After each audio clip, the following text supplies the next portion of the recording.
ഇന്ന് നമ്മൾ ആനീസ് കിച്ചണിൽ ഒരു എന്താ പറയാ ഒരു യെല്ലോ കളർ ഒരു ഡിഷ് ചെയ്യാൻ പോവാ. പായസത്തിന് മാത്രമേ നമുക്ക് എന്നതേലും ഒരു വ്യത്യാസം വരുത്താൻ ഒക്കുള്ളേ. അതുകൊണ്ട് മഞ്ഞ നമ്മൾ എപ്പോഴും ഈ പറഞ്ഞ പോലെ ഐശ്വര്യത്തിന് തുടക്കമായതുകൊണ്ടും ഞാൻ ഫസ്റ്റ് ഇന്ന് തുടങ്ങാൻ പോകുന്നത് ഒരു പായസത്തിലാണ്. പായസം എന്ന് പറയുമ്പോൾ പൈനാപ്പിൾ പായസമാണ് ഉണ്ടാക്കാൻ പോകുന്നത്.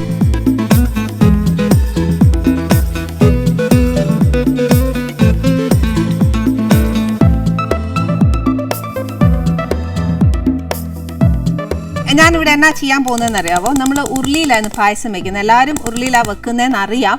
അപ്പോൾ ഇത് ഉരുളി ചൂടാവാനായിട്ട് ഇച്ചിരി സമയം വേണം. ആ സമയം കൊണ്ട് ഞാൻ നമ്മുടെ പൈനാപ്പിൾ പായസത്തിന് എന്നാക്കിയാൽ വേണ്ടിയെന്നുള്ളത് പറഞ്ഞുതരാം. ഇതിനകത്ത് എന്നാന്ന് വെച്ചാൽ നമുക്ക് ആവശ്യം എത്ര പായസം നമ്മൾ ഉണ്ടാക്കുന്നതെന്ന് വെച്ചാൽ അത് കണക്കാക്കി എടുത്താൽ മതി. ഇതൊരു ഹാഫ് പൈനാപ്പിൾ ഉണ്ടാവും, പിന്നെ കുറച്ച് സാഗോ അതായത് ചൗവരി, പിന്നെ ഇച്ചിരി പഞ്ചസാര, കുറച്ച് മിൽക്ക് മെയ്ഡ്, കുറച്ച് പാൽപ്പൊടി, ഇച്ചിരി കുങ്കുമപ്പൂവ്, പിന്നെ കുറച്ച് ബദാം, കുറച്ച് അണ്ടിപ്പരിപ്പ്, പിന്നെ ഇച്ചിരി ഏലക്ക പൊടിച്ചത്, പാല് ഇതിപ്പോൾ 2 കവറോളം കാച്ചിയത്, അതായത് 1 ലിറ്റർ. ഇനി എന്നാ ചെയ്യേണ്ടതെന്ന് വെച്ചാൽ നെയ്യ് ഒഴിക്കേണ്ടവർക്ക് ഇപ്പം നെയ്യ് ഒഴിക്കാം. അല്ലാന്നുണ്ടെങ്കിൽ എന്നാ ചെയ്യേണ്ടത്, നമ്മുടെ പൈനാപ്പിളും ചൗവരിയും കൂടെ ഇതിനകത്തോട്ട് നമ്മുടെ ഉരുളിയിലിട്ടേച്ച് ആ ചൗവരി വേവുന്നിടം വരെ ഒന്ന് നമ്മൾ ആ പൈനാപ്പിളും ചൗവരിയും കൂടെ ഒന്ന് വേവിച്ചെടുക്കണം. വേവിച്ചെടുക്കാന്ന് വെച്ചാൽ നെയ്യിൽ വറുട്ടുവാണെങ്കിൽ അങ്ങനെ. പക്ഷേ ഈ പാൽപ്പായസത്തിനൊക്കെ നെയ്യിൽ വറുട്ടുക എന്ന് പറയുന്നത് വേണ്ട. കാരണം ശർക്കര ചെയ്യുന്ന പായസത്തിനാന്നു നമ്മളങ്ങനെ വറുട്ടിയൊക്കെ എടുക്കുന്നത്. പക്ഷേ ഇപ്പം അങ്ങനെ വറുട്ടിയെടുക്കണ്ട. അതിന് പകരം പൈനാപ്പിളും ചൗവരിയും ഒരുമിച്ചിട്ട് വേവിച്ചാൽ നമുക്ക് ഒരുപാട് സമയം പോവുകയല്ല. അതല്ല, നമുക്ക് പൈനാപ്പിൾ പ്രത്യേകം ചൗവരി പ്രത്യേകം ഒക്കെ വേവിച്ച് വെക്കുവാന്നേൽ കാര്യം ഇച്ചിരി എളുപ്പമാണ്. പക്ഷെ പൈനാപ്പിളും ചൗവരിയും കൂടെ വെന്തതിന് ശേഷം അല്ലാതെ പാല് ചേർക്കരുത്, ചിലപ്പം പിരിഞ്ഞു പോയെന്നിരിക്കും. അതുകൊണ്ട് എന്നാ ചെയ്യണം, പൈനാപ്പിളും എല്ലാം വെന്ത് നല്ല തണുത്തതിന് ശേഷം മാത്രമേ പാല് ചേർക്കാവുള്ളൂ. പാല് ചേർക്കുമ്പോൾ തിളപ്പിച്ച പാൽ, അതായത് ഇത് നമ്മൾ തിളപ്പിച്ച പാല വെച്ചേക്കുന്നത്, അല്ലാതെ പച്ചപ്പാലെടുത്ത് ഒഴിച്ചേക്കല്ല. അന്നേരത്തേക്ക് ചിലപ്പോൾ പിരിഞ്ഞു പോകും. പിന്നെ തേങ്ങാപ്പാലും ചേർത്തേക്കരുത്. ഇപ്പോൾ ഫസ്റ്റ് എന്നാ ചെയ്യാൻ പോകുന്നതെന്ന് വെച്ചാൽ ഞാനിപ്പോൾ ഇതിനകത്ത് മിൽക്ക് മെയ്ഡും പാൽപ്പൊടിയും ഒക്കെ ചേർക്കുമല്ലേ, അതെല്ലാം ഇച്ചിരി എന്നാ പറയുക ഇച്ചിരി ഫാറ്റ് ഉള്ള കൂട്ടത്തിലായതുകൊണ്ട് നമ്മൾ ഇച്ചിരി നെയ്യ് ഒഴിക്കുന്നില്ല. ആദ്യമേ ഞാൻ ഇച്ചിരി പൈനാപ്പിൾ, അതായത് കുറച്ച് വെള്ളം ഒഴിച്ചേച്ച്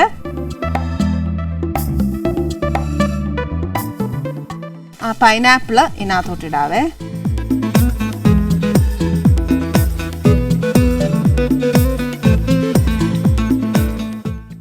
ഈ പൈനാപ്പിൾ അങ്ങോട്ട് വെന്ത് തുടങ്ങുമ്പോഴത്തേനും ഉണ്ടല്ലോ ഇതിനകത്ത് നിന്ന് ആ വെള്ളമൊക്കെ അങ്ങ് പോരും.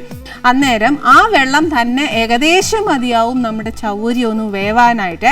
പിന്നെ അങ്ങ് ധൃതി കൂട്ടുവാന്നേല ഒരു കാര്യം ഞാൻ പറയാം, ചൗവരി അങ്ങ് മൊത്തമായിട്ട് അങ്ങ് വേവുകയല്ല, ഉള്ളിൻ്റെ ഉള്ളിൽ ആ വൈറ്റ് കളർ തന്നെ കിടക്കും.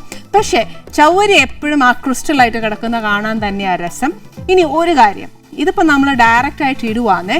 സെക്കൻഡ്, ചൗവരി വേവിച്ച് പ്രത്യേകം വെക്കുവാണ് എങ്കിൽ ആ കൊഴുപ്പില്ല, അതിൻ്റെ ഒരു സ്റ്റാർച്ച്, ആ സ്റ്റാർച്ച് അത്രയും വേണ്ട, എൻ്റെ പായസം അത്രയും കുറുകണ്ട എന്ന് തോന്നുവാന്നുവെങ്കിൽ കുറച്ച് സ്റ്റാർച്ച് മാറ്റിയേച്ച്, അതായത് ഒന്ന് കഴുകിയേച്ചിടുന്നത് നല്ലതാണ്.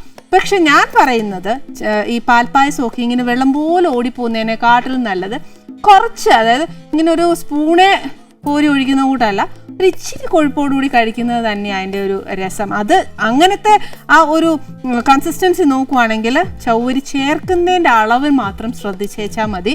ഇതിപ്പം എന്നാ പറയുക, ഞാൻ ഇതിനകത്തോട്ട് ഒരു വലിയ 2 സ്പൂൺ, അതായത് 2 ടേബിൾ സ്പൂൺ കണക്കെ ഞാൻ ചേർക്കുന്നുള്ളൂ.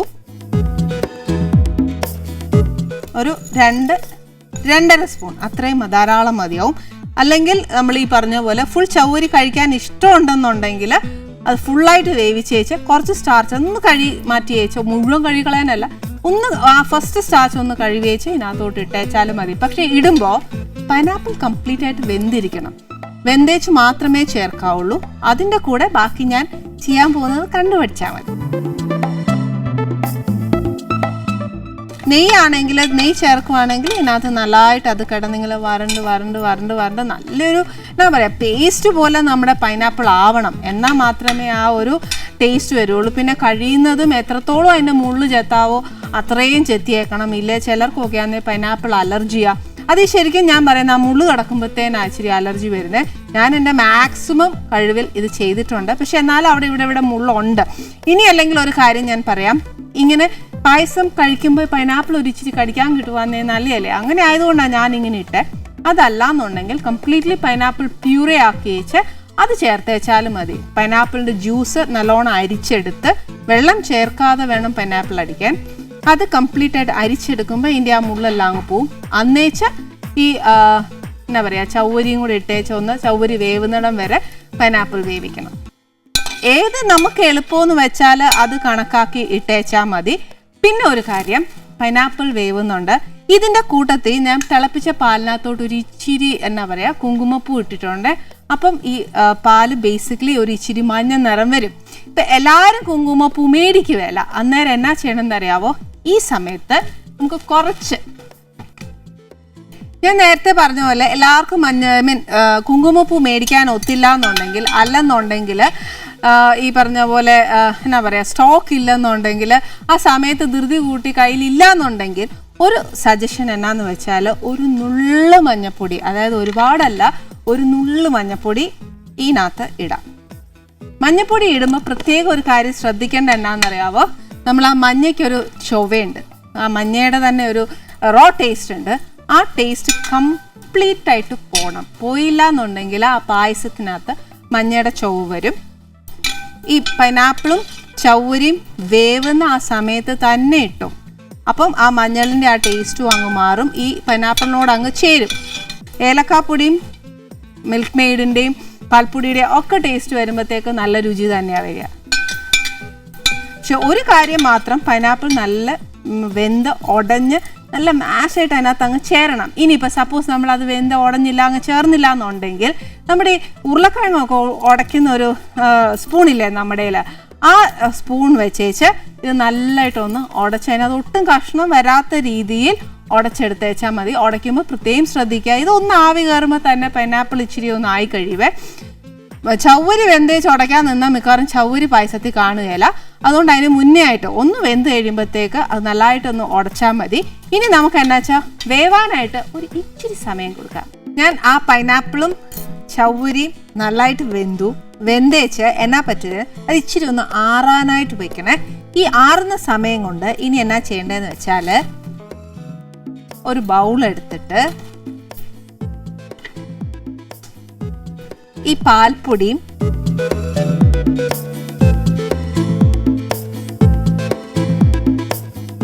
കണ്ടൻസ് മിൽക്ക് ഒരു 1/2 ടിൻ മതിയാവേ.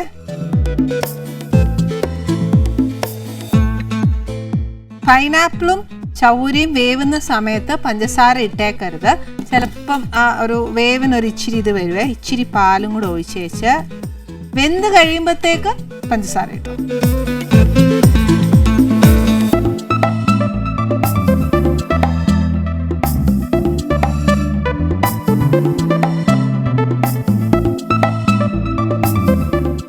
ഇതിനകത്ത് ഒഴിക്കുക. ഇനി ഈ പാല് ഒരുപാട് തിളയ്ക്കോ ഒന്നും വേണ്ട. എന്നാന്ന് വെച്ചാൽ പാൽപ്പൊടി ആണെങ്കിൽ നമ്മൾ ചെറിയ ചൂട് വെള്ളത്തിലാന്നു കുഴയ്ക്കുന്നത്. കണ്ടൻസ് മിൽക്കിന് ഒരുപാട് തിളച്ച് മറിയേണ്ട മാത്രം ഒരു എന്നാ പറയുക വേവോ അങ്ങനെ ഒന്നുമില്ല. അപ്പോൾ ചെറിയ ഒന്ന് ചൂടായി കഴിഞ്ഞ് കഴിയുമ്പോൾ നമ്മൾ ബാക്കി പാലും കൂടെ ചേർക്കണം. ഇപ്പം നമ്മൾ കണ്ടൻസ് മിൽക്ക് ചേർത്തിട്ടുണ്ട്. ബേസിക്കലി കണ്ടൻസ് മിൽക്കിന് ഒരു ഇച്ചിരി മധുരമുണ്ട്, പൈനാപ്പിളിന് ഒരു ഇച്ചിരി മധുരമുണ്ട്. എന്നാലും പായസത്തിന് ഒരു ഇച്ചിരി മധുരം വേണം. അപ്പോൾ കുറച്ച് മധുരവും കൂടെ.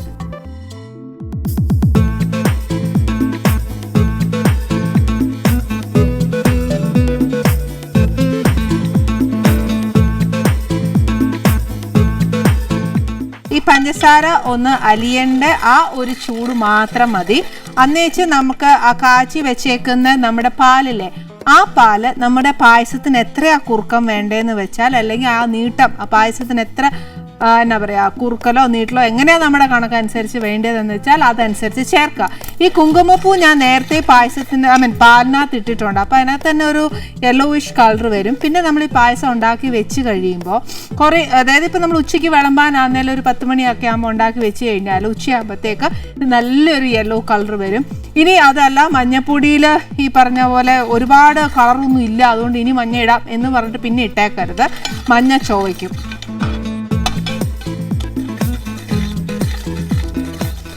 ഇത് ഒരു ഇച്ചിരി നല്ലതായിട്ട്, അതായത് പഞ്ചസാര മുഴുവൻ ഒന്ന് അലുത്ത് ആ എന്നാ പറയുക കണ്ടൻസ് മിൽക്കും ആ പാലും കൂടെ ഒന്നൊന്ന് ചൂടായി കഴിയുമ്പോഴത്തേക്ക് തിളപ്പിച്ച പാലും കൂടെ ഒഴിച്ചിരിക്കുന്ന സമയത്ത്, അല്ലെങ്കിൽ ഇപ്പോൾ ഈ സമയത്ത് കുറച്ച് ഏലക്കാപ്പൊടി ഇട്ടു. ഏലക്കാപ്പൊടിക്കൊന്നും ഇച്ചിരി എന്നാ പറയുക കണക്കും അങ്ങനെയൊന്നുമില്ല. ആ മണം ആ ഒരു നല്ലതായിട്ട് വരുന്ന പോലെ നമ്മുടെ കണക്ക് എങ്ങനെയാണെന്ന് വെച്ചാൽ അത് ചേർത്താം.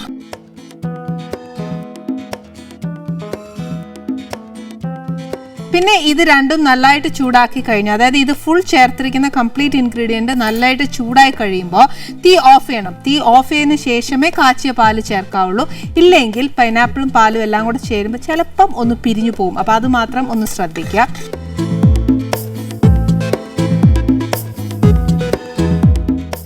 ആ ഏലക്ക അങ്ങോട്ട് ചേർത്തേച്ചാ എനിക്ക് സത്യം പറഞ്ഞാൽ ആ എന്നാ പറയുക ആ ഏലക്കായുടെ ഒരു മണം നല്ലതായിട്ട് വരുന്നില്ല. അതുകൊണ്ട് ഒരു ഇച്ചിരിയും കൂടി ഞാൻ ഇടുവാണേ. ഇതിപ്പോൾ ഞാൻ ചേർക്കുന്നതാ, നമ്മൾ പായസം വീട്ടിലുണ്ടാക്കുമ്പോഴത്തേന് നമ്മുടെ ഏനം പോലെ ചേർത്തോണേ. നമ്മൾ ചേർത്ത് എല്ലാം, അതായത് പാൽപ്പൊടി, പാല്, മിൽക്ക് മെയ്ഡ് എല്ലാം ഉണ്ട്. ഇത് എല്ലാം കൂടെ നല്ലതായിട്ടൊന്ന് തിളച്ച് വരുന്നുണ്ട്. അതായത് 1-2 കുമ്പളകൾ അവിടെ ഇവിടെ വന്നാൽ മാത്രം മതി. ഒരുപാടിട്ട് തിളപ്പിക്കല്ല, അത് പിരിഞ്ഞു പോവും. ഇനി ഇതെന്നാ ചെയ്യുന്നത്, ഇപ്പം തന്നെ അത് അവിടെ ഇവിടെ ഇങ്ങനെ കുമ്പളകൾ വരുന്നുണ്ട്. ഒരുപാട് തിളപ്പിച്ചാൽ അത് പിരിയും. അതുകൊണ്ട് ഞാനിപ്പോൾ എന്നാ ചെയ്യുക, ഓഫ് ചെയ്യുക. ഇനി എന്നാ ചെയ്യേണ്ടത് വെച്ചാൽ ഈ നട്ട്സ് ഇല്ലേ, നട്ട്സ് ഒന്നെങ്കിൽ നമുക്ക് ഇഷ്ടമുണ്ടെങ്കിൽ നെയ്യിൽ മൂപ്പിച്ച് ഇതിനകത്തിടാം. അതല്ല ചുമ്മാ ഇടാനാന്നേൽ അങ്ങനെ. ഇപ്പം ഞാൻ എന്നാ ചെയ്യുന്നത്, ഇച്ചിരി ഒന്ന് ചുമ്മാ ഇട്ടേച്ച് ബാക്കി ഒരു ഗാർണിഷിങ് സമയത്ത് ഇച്ചിരി നെയ്യിൽ മൂപ്പിച്ചിടാം. ഇനി ഇതിനകത്തൊരു പരിപാടിയില്ല. നല്ലതായിട്ട് ആറിയതിന് ശേഷം കുറച്ച് പാലും കൂടെ നമ്മുടെ ഏനനുസരിച്ച് എത്രയാണ് വേണ്ടതെന്ന് വെച്ചാൽ അതങ്ങ് ചേർത്തേച്ചാൽ മാത്രം മതി. ഞാൻ പായസം ഉണ്ടാക്കി വെച്ചു. ഈ പായസം ബോളിയിലൂടെയാണ് കഴിക്കുന്നത്. പക്ഷെ സന്ധ്യ സമയത്ത് ഈ പറഞ്ഞ പോലെ സദ്യ എങ്ങനെയാണ് വിളമ്പുന്നത് അല്ലേ, നമ്മളല്ലേലും ഈ പറഞ്ഞ പോലെ ഇച്ചിരി ക്ഷീണിച്ച് സദ്യ എല്ലാം ഉണ്ടാക്കി വെച്ച് വന്ന് ഒരു നല്ല പ്രോഗ്രാം കാണാം എന്ന് പറഞ്ഞിരിക്കുമ്പോഴാണ് ഞാൻ നിങ്ങളുടെ മുന്നിലേക്ക് വരുന്നത്.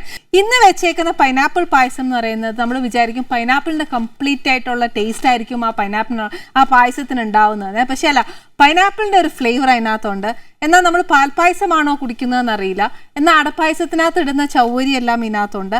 ഒരു ശരിക്കും പറഞ്ഞുണ്ടല്ലോ ഒരു സ്പെഷ്യൽ ടേസ്റ്റ്, ഒരു എന്താ പറയുക ഒരു സ്വീറ്റ് കോക്ടെയിൽ എന്നൊക്കെ പറയാം. അതേപോലത്തെ ഒരു നല്ലൊരു പ്ലസൻറ്റ് ആൻഡ് പ്ലീസിങ് ആയിട്ടുള്ള ഒരു ഫ്ലേവറാണ് നമ്മുടെ പൈനാപ്പിൾ പായസം.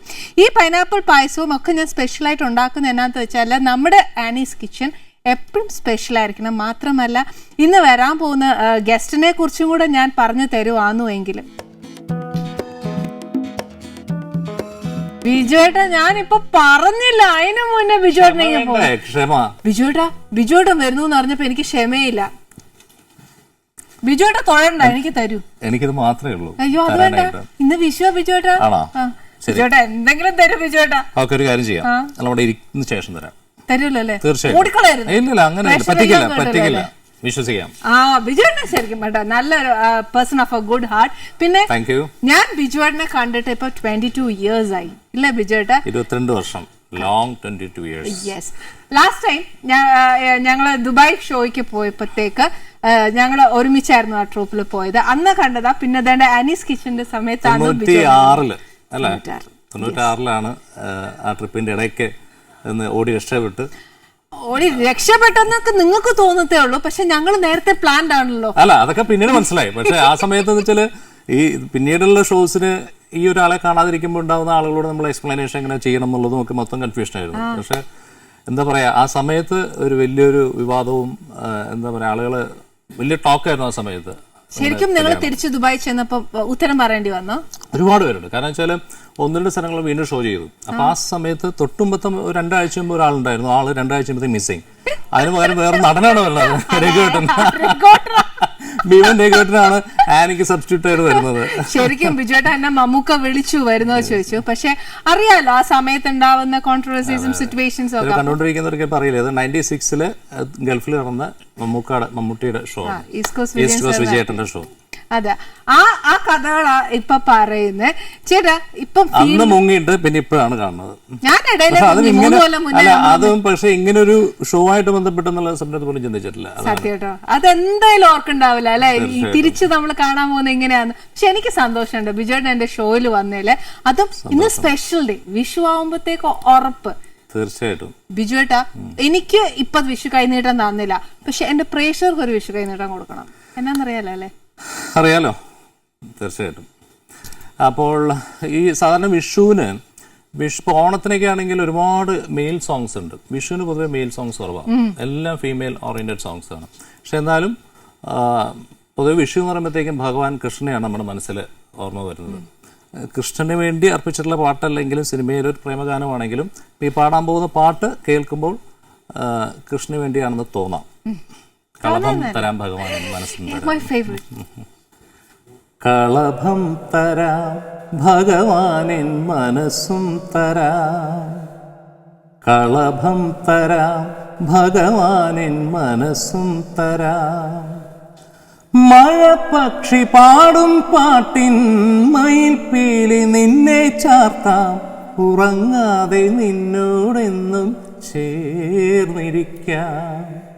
കളഭം തരാം ഭഗവാനിൻ മനസ്സും തരാം.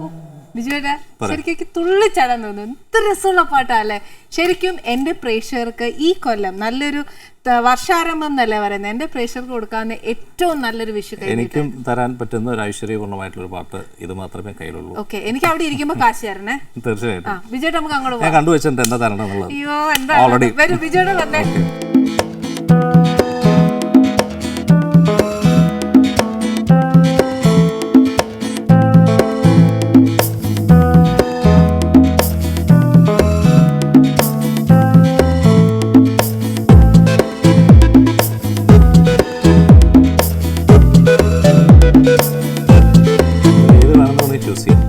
ഓറഞ്ച് വേണോ പച്ച വേണോ? ഓപ്ഷൻ ഉണ്ട്, പച്ചയും കൂടെ ഉണ്ട്. ഏത് വേണം? വേണ്ട, വിഷു മഞ്ഞ മതി. ഓ മനസ്സിലായി. വെറൈറ്റി അല്ലേ? വെറൈറ്റി അല്ലേ ബിജുവേട്ടാ? പോക്കറ്റില് അതല്ലേ എല്ലാം വെൽ പ്ലാൻഡ്. പോക്കറ്റ് ഇല്ല, മുണ്ടിന് പിന്നെ പോക്കറ്റ് ഇല്ലാത്ത ഷർട്ട് ഇട്ടോണ്ട് വന്നത് അങ്ങനെ ഞാൻ ചോദിച്ചാലോ വിചാരിച്ചു. എല്ലാം വെൽ പ്ലാൻഡ് ആണ്. എനിക്കറിയാം. എത്ര വർഷമായിട്ട് അറിയാവുന്നതാണ്. ഇങ്ങനെയാണ് ചേട്ടാ, അറിഞ്ഞു വെച്ചോണ്ട് വരും. അപ്പൊ പിന്നെ രക്ഷയില്ലല്ലോ. ബുദ്ധി കൂടുതലാ. എന്തായാലും എനിക്ക് കാശ് തന്നില്ല. എന്നാലും കൈനീട്ടമായിട്ട് ഞാൻ കുറെ പാട്ട് പാടി. ഞാൻ എന്തായാലും പ്രിയപ്പെട്ട ഓഡിയൻസിന് വേണ്ടി ഒരു കൈനീട്ടം കൊടുത്തിട്ടുണ്ട് അല്ലേ? നമ്മളുള്ള കൈനീട്ടം ഇടയ്ക്ക് തരാം, ഇടയ്ക്കിടയ്ക്ക് ഇങ്ങനെ ഇരട്ടി തന്നോണം. Okay done. ശരിക്കും പറഞ്ഞാൽ ഇങ്ങനെ ഒരു റാഗിങ് എഫക്റ്റ് ആക്കാൻ പോകുന്നുണ്ട്. ആയിക്കോട്ടെ. ഓക്കെ ചേട്ടാ, ഇപ്പം നമ്മുടെ ഫീൽഡിൽ വന്നിട്ടേ ഇപ്പൊ എത്ര വർഷമായി? ഫിലിം ഫീൽഡ് 25 കഴിഞ്ഞു. ടോട്ടൽ സിംഗിങ് എന്ന് പറയുകയാണെങ്കിൽ 30 വർഷമായി. കാരണം അതിന് മുന്നേ കാസറ്റും പിന്നെ ഗാനമേളയൊക്കെ ആയിട്ട് ഇങ്ങനെ തുടങ്ങി വെച്ചിരുന്നു. അപ്പൊ 25 ഇയേഴ്സ് ഇൻ ഫീൽഡ്. നമ്മുടെ ഫിലിം ഫീൽഡിൽ ആഘോഷിക്കണ്ടേ? ആഘോഷിച്ചോണ്ടിരിക്കുകയാണല്ലോ. ഞാൻ ആഘോഷത്തിലോട്ട് പോകാൻ പോവുകയാണല്ലോ. കുഞ്ഞാഘോഷ. പക്ഷെ ഞാൻ ഈ ആഘോഷത്തിൽ വളരെ ഹാപ്പിയാണ്. ഫസ്റ്റ് പാടിയ പാട്ട് ഏതാ ബിജുവേട്ടാ? ഫസ്റ്റ് വെങ്കലത്തിലെ 10 വെളുപ്പിന്. അതായത് 10 വെളുപ്പിന് എന്നുള്ള പാട്ടാണ് എൻ്റെ ആദ്യ ഗാനമായിട്ട് നിൽക്കുന്നത്. പക്ഷെ സിനിമയിൽ വരുന്നത് ശരിക്കും, അതായത് സ്ക്രീനിൽ വരുന്നത് പാവം അയ്യേ ഐ വാച്ച് എന്ന് പറഞ്ഞ മൂവിയിൽ ഒരു കോമഡി സോങ് ആണ്. പക്ഷെ എൻ്റെ ആദ്യത്തെ പാട്ടെന്ന് വെച്ച് കഴിഞ്ഞാൽ വെങ്കലത്തിലെ 10 വെളുപ്പിന് മുറ്റത്ത് നിൽക്കുന്നുള്ള പാട്ട് തന്നെയാണ്. ബിജുവേട്ടാ 10 വെളുപ്പിന് ഫസ്റ്റ് സോങ് അത് സ്റ്റിൽ എവർഗ്രീൻ ഹിറ്റ് ആണ്. ഇപ്പോഴത്തെ ജനറേഷനിലെ പിള്ളേർക്ക് പാടും ആ പാട്ട്. എന്ന് വെച്ചാൽ അത്ര നമ്മുടെ ഹൃദയത്തോട് ചേരുന്ന ഒരു പാട്ടാണ്. ആ പാട്ട് പാടിയതിന് ശേഷം ബിജുവേട്ടാ ഒരു നല്ലൊരു ഗ്യാപ്പ് വന്നേ. അങ്ങനെ നല്ല ഗ്യാപ്പ് എന്ന് വെച്ചാൽ ഒരു 1 ഇയർ. അതായത് അത് എന്ത് സംഭവിച്ച് പിന്നീട് പലരും പറഞ്ഞിട്ടുള്ള കാര്യം പറയാണ്. അത് കാരണം അതിനകത്ത് വെങ്കലത്തിൽ ബാക്കി എല്ലാ പാട്ടും മെയിൽ ദാസേട്ടനെ പഠിക്കണം, പിന്നെ ചിത്രശേഷിയും. അപ്പോൾ അതും ദാസേട്ടൻ പാടിയൊരു പാട്ടെന്ന രീതിയിലാണ് പലരും ഒക്കെ ചിന്തിച്ചു പോയത്. പിന്നെ അത് അങ്ങനെ അങ്ങ് പോയി. പിന്നീട് ഒരു വർഷം കഴിഞ്ഞിട്ടാണ് പാവം അയ്യേ ഐ വാച്ച് എന്ന് പറഞ്ഞ മൂവിക്ക് വേണ്ടി പാടുന്നത്. 2 രവീന്ദ്ര മാസ്റ്ററുടെ പാട്ട് തന്നെ. അപ്പം അതിനുള്ളൊരു കാരണം ശരിക്കും പറയുകയാണെങ്കിൽ പിന്നെ അന്നും ഇന്നും ഉള്ളൊരു എൻ്റെ ഒരു ചെറിയൊരു പ്രോബ്ലം എന്ന് വെച്ചാൽ നമ്മൾ ആരെയും വിളിച്ച് ശല്യപ്പെടുത്താറില്ല, ചോദിക്കില്ല, ശല്യപ്പെടുത്താറില്ല. ഇത് തന്നെ ഇങ്ങോട്ട് വന്നൊരു ചാൻസാണ്. കാരണം റോയ് പി തോമസ് ഡയറക്ടർ, അദ്ദേഹം ഞാൻ ദൂരദർശനിലൊരു പാട്ട് പാടുന്നത് കണ്ടിട്ട് ഈ കോളേജിൽ പഠിക്കുന്ന സമയത്ത് അത് കണ്ടിട്ട് അദ്ദേഹത്തിൻ്റെ 1-2 ഫ്രണ്ട്സിനോട് പറഞ്ഞു, ഞാനൊരു സിനിമ ഡയറക്റ്റ് ചെയ്യുകയാണെങ്കിൽ ഈ പയ്യനെ പാടിപ്പിച്ചിരിക്കും എന്ന് പറഞ്ഞ് അദ്ദേഹം ഫസ്റ്റ് ഡയറക്റ്റ് ചെയ്യുന്ന സിനിമയിൽ അദ്ദേഹത്തിൻ്റെ സുഹൃത്തായ മാർക്കോസ് ചേട്ടനെ വിളിച്ച് നമ്പർ മേടിച്ചിട്ടാണ് എന്നെ വിളിച്ച് പാടിപ്പിക്കുന്നത്. അപ്പം അങ്ങനെയുള്ളവരൊക്കെ ഇൻഡസ്ട്രിയിൽ വളരെ കുറവാണ്, റെയർ കേസാണ്. അതാണ് പാവം ഐ വാച്ചൻ. പിന്നീട് തിരിഞ്ഞു നോക്കേണ്ടി വന്നിട്ടില്ല. പിന്നെ ഒരുപാട് സിനിമകൾ. അതിനുശേഷം ലാളനം എന്ന് പറയുന്ന സിനിമയ്ക്ക് ട്രാക്ക് പാടി SP വെങ്കടേഷ് സാറിൻ്റെ. അങ്ങനെയാണ് SP വെങ്കടേഷ് സാറായിട്ടൊരു ലിങ്ക് വരുന്നത്. പിന്നീട് ഒരുപാട് സിനിമകൾ അദ്ദേഹത്തിൻ്റെ, പിന്നെ എന്താ പറയുക, ആദ്യത്തെ കൺമണി, അനിയൻ ബാവ, ചേട്ടൻ ബാവ, പുതുക്കോട്ടയിലെ പുതുമണവാളൻ, അവിടെ അഭിനയിച്ച ഫിലിമല്ലേ. ഞാൻ വിചാരിക്കായിരുന്നു, ആക്ച്വലി ആനി അഭിനയിച്ചിട്ടുള്ള ഒരുപാട് സിനിമകൾക്ക് വേണ്ടി ഞാൻ പാടിയിട്ടുണ്ട്. ഓർക്കുന്നുണ്ടോന്ന് അറിയില്ല. മിസ്റ്റർ ക്ലീൻ, മൂക്കില്ല രാജ്യത്തെ മറുമുക്കൻ രാജാവ്, കല്യാൺജി അനഞ്ജി, സ്വപ്നലോകത്തെ ബാലഭാസ്കർ, എല്ലാ സിനിമകളിലും പാടിയിട്ടുണ്ട്. ബിജയുടെ ശരിക്കും ബിജയുടെ നേരത്തെ ആദ്യം പറഞ്ഞില്ലേ വെങ്കലത്തിൽ പാടിയ പാട്ട് ദാസേട്ടനായിട്ട് ആ പാടിയെന്നും പറഞ്ഞിട്ട് അങ്ങ് മിക്സ് ആയിപ്പോയി. ശരിക്കും ബിജുവേട്ടന്റെ വോയിസ് ശരിക്കും ദാസേട്ടനായിട്ട് ഒരുപാട് അടുത്ത് വരുന്നുണ്ട്. അങ്ങനെയൊന്നും ഞാൻ പറയില്ല, ഒരിക്കലും അവകാശപ്പെടണമില്ല, പറയൂല. പക്ഷെ അത് വേറെ കാര്യം എന്ന് വെച്ചാൽ അന്ന് വേറെ സിംഗേഴ്സ് ഇല്ല, പിന്നത്തെ പോലെ വേറെ സിംഗേഴ്സ് ഇല്ല. കാരണം അന്ന് പിന്നെ ഉള്ളത് ജയേട്ടൻ, ഓഫ് കോഴ്സ് ദാസേട്ടൻ, ജയേട്ടൻ, പിന്നെ 2 ലെജൻഡറി അവരങ്ങനെ നിൽക്കുന്നു. പിന്നെ ശ്രീമാറേട്ടനാണ്. പിന്നെ വേറെ സിംഗേഴ്സ് അങ്ങനെ സജീവമല്ല. അപ്പം അതുകൊണ്ടാണ് അങ്ങനെ. ഇന്നാണ് അങ്ങനെയല്ല, ഇന്നിപ്പോൾ ഒരുപാട് സിംഗേഴ്സാണ്. അപ്പം എന്ന് വെച്ചാൽ ഈ ഒരു കൺഫ്യൂഷനോ അല്ലെങ്കിൽ ഇതൊരു പുതിയ വോയിസ് തന്നെ ആയിരിക്കും എന്നുള്ളത് കേൾക്കുന്നവർക്ക് മനസ്സിലാക്കാൻ പറ്റും. പക്ഷെ അന്ന് വേറൊരു ഒരു വോയിസ് സിനിമയിൽ കേൾക്കാത്തതുകൊണ്ടാണ് ഇങ്ങനൊരു കൺഫ്യൂഷൻ പറ്റിയെന്നാണ് ഞാൻ വിചാരിക്കുന്നത്. ബിജുവായിട്ട് വിചാരിക്കുന്നു, പ്രേക്ഷകരായ ഞങ്ങൾ വിചാരിക്കുന്നു നല്ല സിമിലാരിറ്റി ആണ്, ഭയങ്കരമായിട്ട്. അതെന്താ പറയുക, അത് പൊതുവേ നമ്മൾ കുറച്ച് മെയിൽ വോയിസ്, കുറച്ച് ബേസ് ടോൺ ഉണ്ടെങ്കിൽ പൊതുവെ ദാസേട്ടനായിട്ടുള്ള കമ്പാരിസൺ വരും. ആക്ച്വലി അതിൽ 2 ഗുണം എന്താ വെച്ചാൽ, ഒന്ന് അങ്ങനെയെങ്കിലും ശ്രദ്ധിക്കപ്പെടും, പക്ഷെ പിന്നീട് ഒരു ഇത് വരാൻ ചാൻസ് ഉണ്ട്, ആവശ്യമില്ലാതെ പുള്ളി അനുകരിക്കണം, അല്ലെങ്കിൽ 2 ഗുണമുണ്ട് ദോഷമുണ്ട്. അപ്പോൾ പക്ഷെ എന്തായാലും നമ്മൾ അങ്ങനെ ഒരു അനുകരണത്തിന്, കാരണം അദ്ദേഹത്തെ അനുകരിക്കാൻ ആർക്കും പറ്റില്ല. അതൊരു വേറൊരു എന്താ പറയാ തലത്തിൽ നിൽക്കുന്ന ലെവലിൽ നിൽക്കുന്ന ഒരാളാണ്. പക്ഷെ നല്ല ഗുണങ്ങൾ നമുക്ക് കണ്ടുപിടിക്കാം, വേണം തീർച്ചയായിട്ടും, അത്രേ ഉള്ളൂ. അല്ലാതെ നമുക്ക് ഇമിറ്റേറ്റ് ചെയ്യുന്നതിന് പരിധിയുണ്ട്. ബിജുവേട്ടാ ശരിക്കും ബിജുവേട്ടന്റെ ലൈഫ് എക്സ്പീരിയൻസ് ഇപ്പൊ നല്ല ഗുണങ്ങൾ കണ്ടുപഠിക്കണം എന്ന് പറഞ്ഞില്ല, അതിൽ ശരിക്കും ബിജുവേട്ടൻ പഠിച്ച ഗുഡ് അഡ്വൈസസ് അല്ലെങ്കിൽ എന്താ ഒരു ലൈഫില് ഏതെങ്കിലും ഒരു വ്യക്തിയിൽ നിന്നാണോ അതോ ജനറൽ ആയിട്ട്? അല്ല, അത് ഒരുപാടുണ്ട്. ഇപ്പൊ ഞാൻ എന്താ വെച്ചാൽ എൻ്റെ ഒരു ബേസിക്, അത് നല്ലതാണോ ചീത്തയാണെന്ന് അറിയില്ല. നേരത്തെ പറഞ്ഞ പോലെ ഞാൻ ആരുടെയും കാര്യത്തിൽ ഇടപെടാറില്ല അനാവശ്യമായിട്ട്. ഒരാൾ ഇങ്ങോട്ട് വന്നൊരു അഭിപ്രായം ചോദിച്ചാൽ മാത്രമേ ഞാൻ എൻ്റെ അഭിപ്രായം പറയാറുള്ളൂ. പിന്നെ അറിഞ്ഞുകൊണ്ട് ഒരാളെയും ഹേർട്ട് ചെയ്യാറില്ല. നമ്മൾ ചിലപ്പോൾ അറിയാതെയൊക്കെ ഒരുപാട് അബദ്ധങ്ങൾ പറ്റുന്നുണ്ടാവാം, ഇനിയും പറ്റും. പക്ഷേ അറിഞ്ഞുകൊണ്ട് നമ്മളാരെയും, പിന്നെ മറ്റുള്ളവരെ കുറിച്ച് പരദോഷം പറയാതിരിക്കുക. നമ്മളുടെ ദൈവം തന്നിരിക്കുന്ന കഴിവ് അല്ലെങ്കിൽ ജോലിയിൽ ക്ലീനാക്കി മുമ്പോട്ട് പോകാൻ ശ്രമിക്കുക. ഇതാണ് പലപ്പോഴും പലർന്നായിട്ട് നമ്മൾ പഠിച്ച പാഠങ്ങൾ. ശരിക്കും ബിജുവിന്റെ റിയൽ ഗുരു ഇൻ മ്യൂസിക് ആരായിരുന്നു? ഗുരുക്കന്മാരാണ്, ഒരു ഗുരു അല്ല. തുടങ്ങിയത് ആക്ച്വലി ഫസ്റ്റ് ഗുരു എന്ന് പറയുകയാണെങ്കിൽ വീട്ടിൽ നിന്ന് തന്നെയാണ്. എൻ്റെ അമ്മ തന്നെയാണ്. അമ്മ പാട്ട് പഠിച്ചിട്ടുണ്ട്. സിസ്റ്റർ അതുപോലെ പാട്ട് പാടും, നല്ല പാടും. പിന്നെ ഞങ്ങളുടെ വീടിനടുത്തൊരു പ്രായമുള്ളൊരു ചേച്ചി ഉണ്ടായിരുന്നു, ചിന്നു ചേച്ചി എന്ന് പറഞ്ഞിട്ട്. ഇപ്പം ഇല്ല, ചേച്ചി പഠിപ്പിച്ചിട്ടുണ്ട്. പിന്നെ ആര്യനാട് സദാശിവൻ സാർ, അദ്ദേഹമാണ് ഏറ്റവും കൂടുതൽ പഠിപ്പിച്ചിരിക്കുന്നത്. ക്ലാസിക്കൽ കൂടുതലും പഠിച്ചിരിക്കുന്നത്. പിന്നെ ഹിന്ദുസ്ഥാനി ഫയാസ് ഖാൻ ബാംഗ്ലൂരുള്ള അദ്ദേഹത്തിൻ്റെ ഒപ്പം അങ്ങനെ പഠനം ഇങ്ങനെ ഇടയ്ക്കും പോയിക്കൊണ്ടിരിക്കുന്നു. ശരിക്കും ബിജുവേട്ടനൊക്കെ പാടി തുടങ്ങിയ സമയത്തൊക്കെ നല്ല പാട്ടുകളുണ്ടായിരുന്നു അല്ലെ? ശരിക്കും ഇപ്പൊ എനിക്ക് തോന്നുന്നു അങ്ങനത്തെ മെലഡി സോങ്സ് ഒത്തിരി കുറവാ. പക്ഷെ എന്നാൽ റിയാലിറ്റി ഷോസ് ഒക്കെ ഒത്തിരി ഉണ്ട്. സിനിമയിൽ എന്നാൽ മെലഡി സോങ്സ് അങ്ങനത്തെ ഒന്നും കാണുന്നില്ല. ശരിക്കും ഒരു എന്താ പറയുക, ഒരു ഡിഫറൻസ് ആയിട്ടാണോ, ഗ്യാപ്പ് ആയിട്ടാണോ, എന്തോ ഒരു ലോസ് ആയിട്ടാണോ, എന്നാന്നറിയാൻ മേല. അല്ല, പാട്ടുകൾ ശരിക്കും അന്നും ഇന്നും ഉണ്ട്. പക്ഷേ ഇന്നും നല്ല മെലഡിയിൽ ഇറങ്ങുന്നുണ്ട്. പക്ഷെ എനിക്ക് തോന്നുന്നു അന്നത്തെ അത്ര ഒരു ലോങ് ഒരു ലൈഫില്ല. മനസ്സിലായി? അപ്പോൾ അന്ന് ഇപ്പോൾ 10 വെളുപ്പിനാണെങ്കിലും അല്ലെങ്കിൽ ഇപ്പോൾ കളവന്തരാം അല്ലെങ്കിൽ പഴയ ഇപ്പോൾ ദാസേട്ടനൊക്കെ പാട്ടിൽ ആകാശമാകെ അല്ലെങ്കിൽ എൻ്റെ പഴയ ദേവരാ മാസ്റ്റർ പാട്ടുകൾ എന്നൊക്കെ പറയുമ്പോൾ നമുക്ക് ഇന്നത്തെ ജനറേഷനിലെ പിള്ളേർക്കും അറിയാം. പക്ഷെ ഇപ്പോഴത്തെ പാട്ടുകൾ എന്ന് പറഞ്ഞാൽ നല്ല പാട്ടുകൾ തന്നെയാണ്. കാരണം കഴിവുള്ളവർ തന്നെയാണ് ഇപ്പോഴത്തെ എഴുത്തുകാരും പാടുന്നവരാണെങ്കിലും ശരി, മ്യൂസിക് ഡയറക്ടേഴ്സ് ആണെങ്കിലും ശരി. പക്ഷെ എനിക്ക് തോന്നുന്നു അതൊരു കാലഘട്ടത്തിന്റെ വ്യത്യാസമാണ്. അന്നത്തെ നമുക്ക് കുറ്റപ്പെടുത്താൻ പറ്റില്ല. കാരണം സിനിമ മേക്കിങ്ങിൽ ഡിഫറൻസ് വന്നിട്ടില്ലേ? പിന്നെ സിനിമയുടെ തന്നെ എന്താ പറയാ ഒരു സെറ്റപ്പ് തന്നെ മാറി അല്ലേ? പഴയ ടൈപ്പോ അല്ലേ? ഇപ്പൊ ന്യൂജൻ എന്ന് പറയുന്ന സിനിമകളൊക്കെ മോശം എന്ന് പറയാൻ പറ്റില്ല. മോശമല്ല ബിജുവേട്ടാ, ശരിക്കും പറഞ്ഞുണ്ടല്ലോ നമ്മൾ ഓരോ കാലഘട്ടത്തിൽ നോക്കുകയാണെങ്കിൽ അവരുടേതായ കാലഘട്ടത്തിൽ അത് ന്യൂജൻ ആണ് ഇല്ലേ? ദേവരാജൻ മാസ്റ്റർ മാറി, നമ്മുടെ ഓരോ മ്യൂസിഷ്യൻസ് വരുമ്പോഴും തീർച്ചയായിട്ടും. കാരണം മാഷ് മാറി, അതിനുശേഷം പിന്നെ തലമുറ വന്നു, പിന്നെ Shyam sir, A.T. Umar sir വന്നു, അതിനുശേഷം രവീന്ദ്രൻ മാസ്റ്റർ, ജോൺ സേട്ട് വന്നു, അപ്പൊ അത് വേറൊരു തലമുറ. അതിനുശേഷം M. ജയചന്ദ്രൻ വന്നത് വേറെ, അതിനിപ്പത്തെ ലേറ്റസ്റ്റ് ഗോപി സുന്ദർ അല്ലെങ്കിൽ ബിജുപാൽ വന്നപ്പോഴത്തേക്കും വേറെ. അല്ല, അതിങ്ങനെ മാറ്റങ്ങൾ വന്നുകൊണ്ടിരിക്കും. തീർച്ചയായിട്ടും മാറ്റങ്ങൾ ഇങ്ങനെ വന്നുകൊണ്ടിരിക്കും. പക്ഷെ ഞാൻ പേഴ്സണലായിട്ട് ഒരു കാര്യം ബിജുവിനോട് ചോദിക്കട്ടെ, ബിജുവേട്ടൻ ശബ്ദം കൊണ്ടും രൂപം കൊണ്ടും ഇപ്പോഴും യൂത്ത് ആയിട്ട് എങ്ങനെ ഇരിക്കുന്നത്? എന്റെ ദൈവമേ, ധന്യമാണ്. ഒന്ന് പറഞ്ഞിട്ട് ബാക്കി പറഞ്ഞു. അത് എത്ര പേർക്ക് അറിയണമെന്നറിയാം. ഞാനൊരു മരുന്ന് കഴിക്കുന്നുണ്ട്, പക്ഷെ പുറത്ത് പറയില്ല. ബിജുവേട്ടാ പ്ലീസ്, ഈ പ്രാവശ്യം വിഷു കഴിഞ്ഞിട്ട് അത് മതി പ്ലീസ്. ഇത് പണ്ട് ഞാൻ ഒരു ഈ വണ്ണം കുറയ്ക്കുന്നതിന്റെ ഒരു പരസ്യത്തിൽ നിന്നിരുന്നു. നേരത്തെ വണ്ണം ഉണ്ടായിരുന്നു, വണ്ണം കുറച്ചതിന്റെ രഹസ്യം എന്ന് പറഞ്ഞിട്ട് ഒരു ടാബ്ലറ്റിന്റെ പേര് പറഞ്ഞു.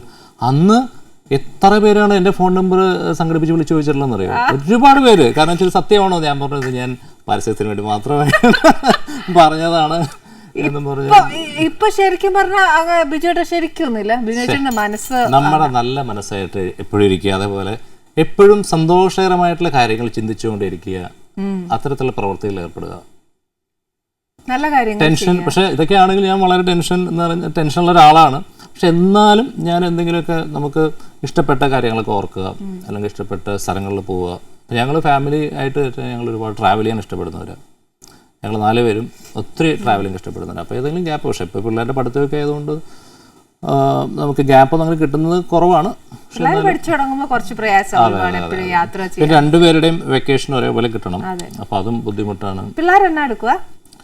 പിള്ളേർ മൂത്താള് LLB ബാംഗ്ലൂർ, രണ്ടാമത്തെ ആള് 8th സ്റ്റാൻഡേർഡ് എറണാകുളത്ത്. LLB കഴിഞ്ഞോ? ഇല്ല, LLB നടന്നുകൊണ്ടിരിക്കണം. വാദിക്കാനൊക്കെ ഇഷ്ടമായിരിക്കും അല്ലേ? വാദിക്കാൻ അവന് ഓരോ സമയത്ത് ഓരോ ടേസ്റ്റ് ആണ്. ആക്ച്വലി ഇന്ന് നമ്മുടെ ഈ ഒരു പ്രോഗ്രാമിൽ അവൻ എൻ്റെ ഒപ്പം വരേണ്ടതായിരുന്നു എനിക്ക് തോന്നുന്നു. എന്താ വെച്ചാൽ അവനൊരു 8th സ്റ്റാൻഡേർഡ് മുതൽ കുക്കിംഗ് തുടങ്ങിയതാണ്. നന്നായിട്ട് കുക്ക് ചെയ്യും. പക്ഷെ ഒറ്റ പ്രശ്നമേ ഉള്ളൂ, ആ കുക്ക് ചെയ്തതിന്റെ പകുതി അവൻ തന്നെ കഴിക്കും. 1 കിലോ ചിക്കൻ വെച്ചാൽ 1/2 കിലോ പുളി കഴിച്ചിട്ട് ബാക്കി എന്തെങ്കിലും കിട്ടിയ. പക്ഷെ വളരെ എന്താ പറയാ, ഫുഡ് കഴിക്കുന്ന കാര്യത്തിലും ഉണ്ടാക്കുന്ന കാര്യത്തിലും വളരെ എൻജോയ് ചെയ്ത് ചെയ്യുന്ന ഒരാളാണ് അവൻ. നേരത്തെ പോലെ തന്നെ ഇപ്പോഴല്ലേ, ഇപ്പോൾ ഇതായില്ലേ, LLB ആയില്ല, അതിന് മുമ്പ് തന്നെ പുള്ളി ചെറുപ്പത്തിൽ തന്നെ പേസ്ട്രീസ്, പിന്നെ ടിക്ക ഐറ്റം, ചിക്കൻ ടിക്ക, മറ്റേ മറിച്ച്, പിന്നെ ഗ്രിൽ ഐറ്റംസ് ഒക്കെ. ചുരുക്കം പറഞ്ഞാൽ കൊച്ചു വീട്ടിൽ വരുമ്പോഴത്തേക്ക് അപ്പനും അമ്മയ്ക്കും ഒക്കെ കോളാ ഉണ്ടാക്കി തരും അല്ലേ? ബിജുവിന് സിനിമയിൽ അഭിനയിക്കാൻ ഓഫർ വന്നില്ലേ? തീർച്ചയായിട്ടും. എന്നാ ചെയ്യാഞ്ഞേ സിനിമയിൽ എന്ന് വെച്ചാൽ, ഒന്നാമത്തെ എനിക്ക് അഭിനയത്തിന്റെ കാര്യത്തിൽ, എൻ്റെ അഭിനയത്തിന്റെ കാര്യത്തിൽ എനിക്കൊരു കോൺഫിഡൻസ് ഇല്ല. അതൊന്ന് 2 പ്രോജക്റ്റ് വന്നത് രണ്ടും ഒരാൾ വളരെ പ്രഗത്ഭനായ വ്യക്തിയാണ്, ലെനിൻ രാജേന്ദ്രൻ ചേട്ടൻ. ലെനിന്റെ മഴ എന്ന ഫിലിം, പിന്നെ ബിജു തന്നെ ചെയ്തു, വേറെ ബിജു ചെയ്തു.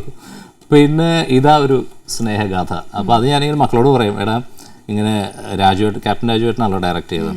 അപ്പോൾ ഞാൻ അതിൻ്റെ ഫിലിമിൽ 2 പാട്ട് പാടിയിരുന്നു. അതിന് ശേഷമാണ് നായകൻ എൻ്റെ കാര്യമൊക്കെ ഡിക്ലെയർ ചെയ്യണത്. പൂജയ്ക്കൊന്നും പറഞ്ഞില്ല. അപ്പോൾ അതിനുശേഷം രാജുവേട്ടനെ വിളിച്ചത് പറഞ്ഞു, ഇങ്ങനെ മോനെ നീയാണ് എൻ്റെ പടത്തിലെ ഹീറോ എന്ന് പറഞ്ഞപ്പോൾ ഞെട്ടിപ്പോയി. അപ്പോൾ ഞാൻ പറഞ്ഞു ചേട്ടാ ഇങ്ങനെ, അപ്പോൾ എൻ്റെ കല്യാണം ഇങ്ങനെ ഫിക്സ് ചെയ്തിരിക്കുന്നൊരു ടൈമാണ്. അപ്പോൾ ഞാൻ പറഞ്ഞു ഇങ്ങനെയൊക്കെ പല ഈ റീസണും പിന്നെ പലതൊക്കെ പറഞ്ഞ് ഇങ്ങനെ ഊരി പോകുന്നു. അപ്പോൾ ഞാൻ മക്കളോട് പറയും, എടാ അച്ഛൻ വേണ്ടെന്ന് പറഞ്ഞ റോളാണ് പിന്നെ വിക്രം ചെയ്തത്. എന്നാൽ വിക്രം എവിടെ എത്തി, ഏത് ലെവലിലെത്തി. അല്ല, എനിക്കെന്ന് വെച്ചാൽ അങ്ങനെ ഒരു മെയിൻ റോള് കയറി ചെയ്യാനുള്ള ഒരു കോൺഫിഡൻസ് ഇല്ല. അതാണ് സത്യം. ബിജുവേട്ടാ ശരിക്കും എപ്പോഴും പറയുന്നില്ല, ബിജുവേട്ടന് എപ്പോഴും പോസിറ്റീവായിട്ട് ഇരിക്കാനാണ് ഇഷ്ടം, പ്ലീസിംഗ് ആയിട്ടിരിക്കാനാണ് ഇഷ്ടം, അറ്റ്മോസ്ഫിയർ എപ്പോഴും നല്ലതായിട്ടിരിക്കാനാണ് ഇഷ്ടം എന്ന് പറഞ്ഞാൽ. അപ്പോൾ ഓൾഡ് ഈസ് ഓൾവേസ് ഗോൾഡ്. അപ്പൊ നമുക്കൊരു കാര്യം ചെയ്യാം, ബിജുവേട്ടനെ പ്ലീസ് ചെയ്യുന്ന ഏറ്റവും നല്ലൊരു കാര്യം എന്ന് പറയാം, ഫസ്റ്റ് സോങ് ഇല്ലേ, അത് പാടുമ്പോൾ ഭയങ്കര നല്ല 10 വെളുപ്പിന് ആയിക്കോട്ടെ. 10 വെളുപ്പിന് മുറ്റത്ത് നിക്കണ കസ്തൂരി മുല്ലയ്ക്ക് കാതുകുത്ത്, എൻ്റെ കസ്തൂരി മുല്ലയ്ക്ക് കാതുകുത്ത്. ശരിക്കും പറഞ്ഞാൽ ബിജുവേട്ടന്റെ ഭാഗ്യം എന്താണെന്നറിയാവോ, നമ്മുടെ രവീന്ദ്രൻ മാസ്റ്ററിന്റെ കൂടെയും എത്ര ലെജൻസിന്റെ കൂടെ വർക്ക് ചെയ്യാനുള്ള ഭാഗ്യം കിട്ടി. തീർച്ചയായിട്ടും പറഞ്ഞ സത്യമാണ്. അതൊക്കെ ഒരു വലിയൊരു നിമിത്തവും ഭാഗ്യമായിട്ട് തന്നെ കരുതുകയാണ്. കാരണം ഇപ്പം എൻ്റെയൊക്കെ ഒരു പ്രായത്തിലുള്ള ഒരു പാട്ടുകാരന് പറ്റാത്ത സംഭവങ്ങളാണ്. ഇപ്പോൾ രവീന്ദ്രൻ മാസ്റ്റർ, ജോൺ സേട്ടൻ, അല്ലെങ്കിൽ അതിന് മുമ്പ് തലമുറ, ഇപ്പോൾ ജയറാം മാസ്റ്റർ, അങ്ങനെയൊക്കെ ഒന്നോ രണ്ടോ പാട്ടുകൾ ഉള്ളെങ്കിൽ പോലും അത് നമുക്കൊരു വലിയൊരു ലെസണാണ് നമുക്ക്. പിന്നെ MS Viswanath sir, AT Umar sir, Shyam sir, Raghav master, Arjunan master, Dakshinamoorthy Swami, Ilaiyaraaja sir, okay നമ്മളിപ്പോഴും സജീവമായിട്ടുള്ള. ശരിക്കും ഈശ്വരന്റെ ഒരു അനുഗ്രഹം കൂടെ ബിജുവേട്ടൻ്റെ കൂടെ ഉണ്ട്. അതാണല്ലോ ഇത്രയും വലിയ ലെജൻസിനോട് വർക്ക് ഒരു എക്സ്പീരിയൻസ് ഒന്ന് പറഞ്ഞുതരും. അല്ല, അത് ഒരു എന്താ പറയുക, ഒരുപാട് പറയാനുണ്ട്. കാരണം ഇവർ ഓരോരുത്തർക്കും ഓരോരോ ചിട്ടകളും ഓരോരോ സ്റ്റൈലുമാണ്. അപ്പം അത് നമ്മളിങ്ങനെ ഇവരുടെ പല വർക്കുകളിലൂടെ കടന്നു പോകുമ്പോൾ ഒരുപാട് കാര്യങ്ങൾ നമ്മൾ അറിയാതെ തന്നെ പഠിക്കും. അപ്പോൾ രാഘവ് മാസ്റ്റർ എന്ന് പറയുകയാണെങ്കിൽ വളരെ സ്ട്രിക്റ്റാണ്. അത് പറയാൻ കാരണം എന്ന് വെച്ചാൽ അദ്ദേഹത്തിൻ്റെ ഏറ്റവും ആദ്യത്തെ വർക്കിന് ഇങ്ങനെ എറണാകുളത്തൊരു നാടകത്തിൻ്റെ റെക്കോർഡിങ്ങിനാണ്. അപ്പോൾ ഞാൻ ഓടി കിതച്ച് അവിടെ എത്തിയപ്പോഴത്തേക്കും പറഞ്ഞിരുന്ന 1 മണിക്കൂർ ലേറ്റായി. വേണ്ട, പുറത്തു നിന്നോളൂ എന്ന് പറഞ്ഞു. കാരണം വെച്ചാൽ ആ വിഷമിച്ചിട്ട് പിന്നെ നമ്മളപ്പം മനസ്സിലാക്കുകയാണ് സമയത്തിൻ്റെ പങ്ക്ച്വാലിറ്റി എന്നുള്ളത് നമ്മൾ കീപ്പ് ചെയ്യേണ്ടത് എത്രത്തോളം അനിവാര്യമാണ്. നമ്മൾ പല കാര്യങ്ങളും മനസ്സിലാക്കുകയാണ്. അപ്പം അങ്ങനെ ഒരുപാട് അനുഭവങ്ങളുണ്ട്. ദേവരാ മാസ്റ്റർ വളരെ സ്ട്രിക്റ്റ് ആണ്. അദ്ദേഹത്തിൻ്റെ ഞാൻ പറയേണ്ട കാര്യമില്ലല്ലോ, എല്ലാവർക്കും അറിയാം. അങ്ങനെയല്ല. പിന്നെ അർജുനൻ മാസ്റ്ററും ഉമ്മറിക്കാന്നൊക്കെ പറയുകയാണെങ്കിൽ വളരെ സോഫ്റ്റ് നേച്ചറായിട്ടുള്ള ആൾക്കാരാണ്.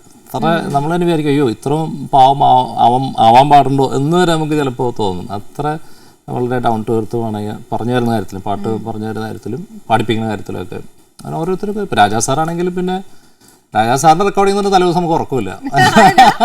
കാരണം എങ്ങനെയായിരിക്കും അദ്ദേഹം നമ്മളോട് പെരുമാറുക. പക്ഷേ ഇളയരാജ സാറ് ആണ്. സാറിന് ഇതിന് ഓരോ സമയത്ത് ഓരോ നേച്ചറാണ്, മൂഡാണ്.